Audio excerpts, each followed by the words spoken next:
Les rayures, soyons honnêtes, c'est gênant. Avant toute construction sociale, elles gênent l'œil. Trop de rayures rendent fou. Stop! Merci. Cela n'empêche pas qu'elles portent une symbolique. Des symboliques qui ont évolué au cours du temps. Chevaleresse d'aujourd'hui. Ça, c'est pas pour les fragiles. Rayures mauvaises. Dès avant l'an 1000, les rayures avaient une connotation négative.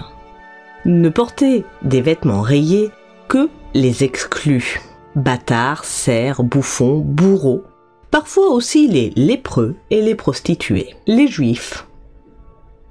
Elle est également utilisée dans l'iconographie comme une connotation négative, comme les rayures de cette couverture qui signale l'adultère. Dans les romans, les armoiries rayées signalent la nature félonne ou malhonnée du chevalier qui en est affublé. Attends, les armoiries hachurées ne sont pas des mauvaises armoiries? Non, les vraies armoiries rayées ne sont pas dépréciées. Il est vrai que le code des armoiries est détaché de cet imaginaire péjoratif. Et c'est pour cela que je parle de roman. C'est un peu comme nos drapeaux nationaux. Ici, la symbolique de l'appartenance passe au-dessus de l'imaginaire négatif, attaché aux rayures. En revanche, le vêtement rayé du domestique, qui porte les couleurs de son seigneur, couleurs qui apparaissent au XIIe siècle, lui, a une consonance négative. Lui est déprécié. Alors certes, le vocabulaire du blasonnement ignore le mot rayure, mais l'iconographie entre le Xe et le XIVe siècle, elle, est gênée par cette surface. L'œil médiéval est habitué à une lecture en épaisseur, passant de l'arrière-plan et regardant les plans successifs de plus en plus proches. Alors ces rayures gênent cette lecture, et comme le dit Michel Pastoureau, par là même toute surface rayée apparaît comme perverse, presque diabolique. Connotation dépréciée que l'on ne retrouve pas dans le semé, qui lui a quelque chose de solennel, majestueux, presque sacré. Ces rayures sont tellement dépréciées que les carmélites, qui portent des tenues rayées, font scandale. En 1260, le scandale est si grand que même le pape Alexandre VI se sent obligé d'intervenir. En 1274, on exige par un texte officiel qu'elles changent de tenue. Et ils n'arriveront à les faire plier qu'en 1287. Dire que cette tenue posait problème est une litote et nous permet de comprendre à quel point, à l'époque, la rayure est jugée mauvaise.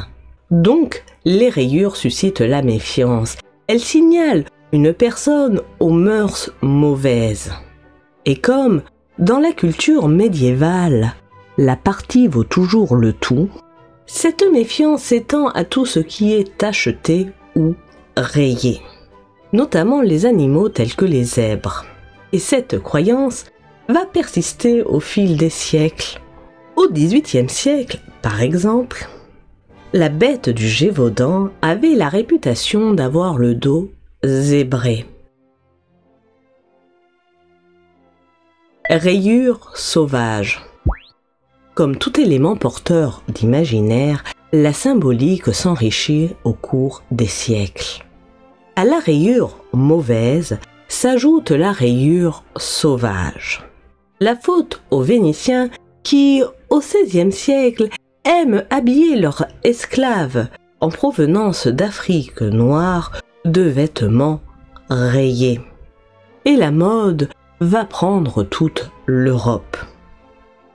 La rayure va absorber la symbolique de cette terre réputée sauvage.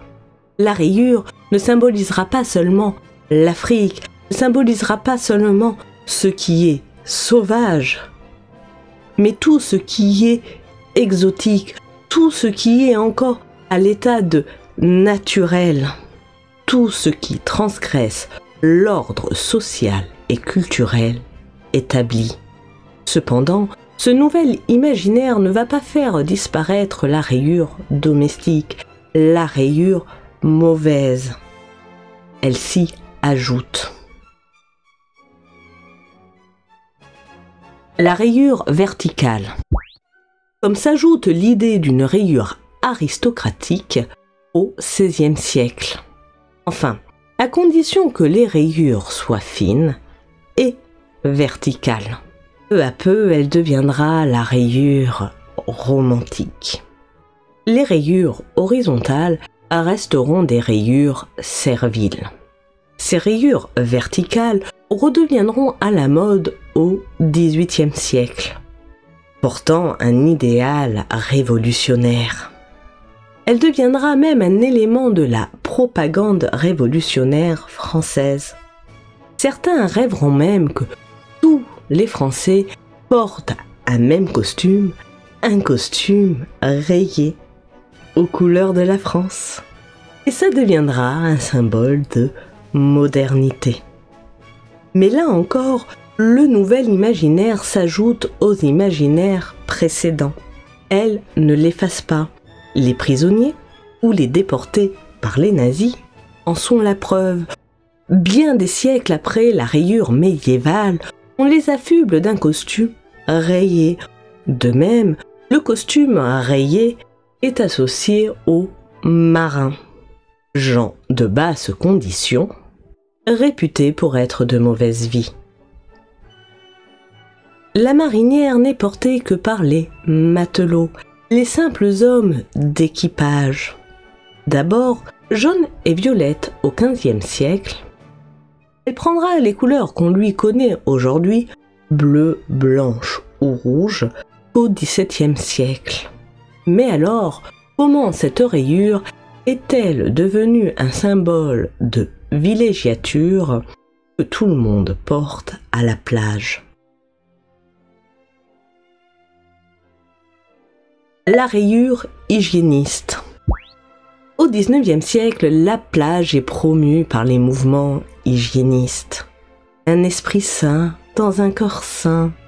Or, la rayure est associée au monde de la mer. La rayure devient donc hygiéniste. S'afficher en tenue rayée à la plage devient chic. Et des sous-vêtements rayés devient hygiéniste. Les draps rayés commencent à faire leur apparition. La rayure dangereuse.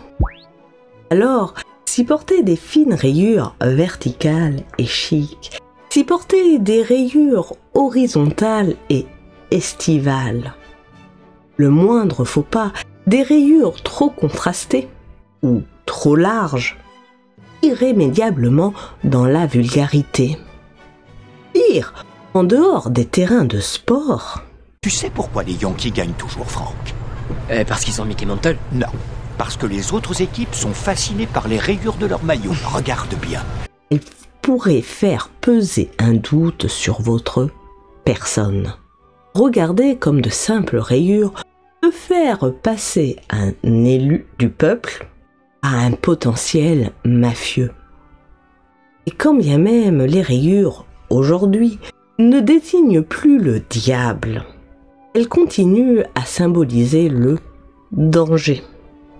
Et dans une certaine mesure, une forme de transgression sociale.